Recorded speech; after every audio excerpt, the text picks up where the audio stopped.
White Lady sa Balete Drive. Sa gitna ng malalim na gabi at kapansin-pansing katahimikan ng Maynila, may isang lugar na kilala sa pangalan na Balete Drive. Ito ay hindi lamang isang kalsada na puno ng mga makukulay na ilaw at makulay na mga sasakyan. Ito rin ay kilala bilang isa sa pinakamalaking lugar sa buong Pilipinas. Ang kwento ng White Lady sa Balete Drive ay naging bahagi ng lokal na tradisyon at urban legend na nagbibigay kulay sa kultura ng mga kabataan at matatanda. Noong unang panahon, ang Balete Drive ay hindi pa gaanong sikat. Ito ay isang payapang daan na binubuo ng mga puno ng balete, na kilala sa kanilang mystical na kaugnayan sa mga espiritu. Sa loob ng mga puno, sinasabing may mga kaluluwa na naninirahan, mga kaluluwa ng mga namatay na taong walang kapayapaan. Isang gabing madilim, noong dekada 70s, isang taxi cab driver na si Mang Rudy ay nakakuha ng pasahero sa Balete Drive. Habang bumabiyahe siya sa kalsada, bigla niyang napansin na ang babae sa likuran ay mukhang medyo iba. Siya ay naka-white dress, may mahabang buhok na halos takpan ang kanyang mukha, at tila walang suot na sapatos.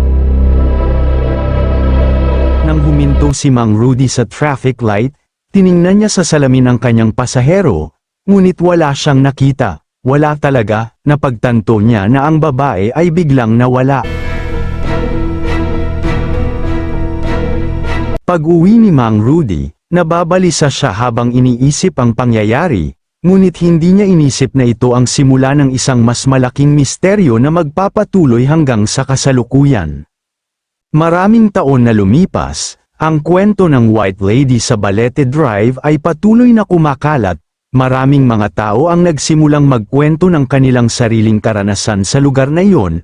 Isa sa mga kwento ay mula kay Aling Lorna, isang mamimili na madalas dumaan sa Balete Drive tuwing umaga. Isang madilim na gabi, habang naglalakad si Aling Lorna pauwi, bigla niyang napansin ang isang babae na nakatayo sa tabi ng kalsada. Ang babae ay naka-white gown, at ang kanyang buhok ay mahaba at puti tulad ng ulap. Nang tingnan niya ito ng mas mabuti, bigla itong humarap sa kanya. Walang mukha, napatakbo si Aling Lorna at hindi tumigil hanggang sa makauwi.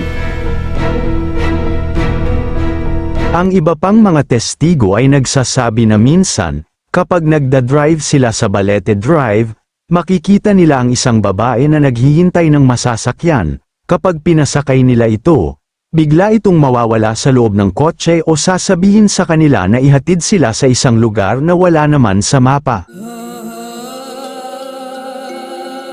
Ayon sa mga lokal na alamat, ang White Lady sa Balete Drive ay dating isang magandang dalagang namatay sa isang trahedya. May mga nagsasabi na siya ay isang dalagang ipinagbawal na umibig sa isang sundalo noong panahon ng digmaang Pilipino-Amerikano. Dahil sa kanilang pag-ibig, siya ay pinatay ng kanyang pamilya upang mapigilan ang kanilang relasyon. Itinapon ang kanyang bangkay sa ilalim ng isang balete tree, na kung saan ay naging tagpuan ng kanyang kaluluwa. May iba naman na nagsasabi na ang White Lady ay isang biktima ng isang aksidente sa kalsada.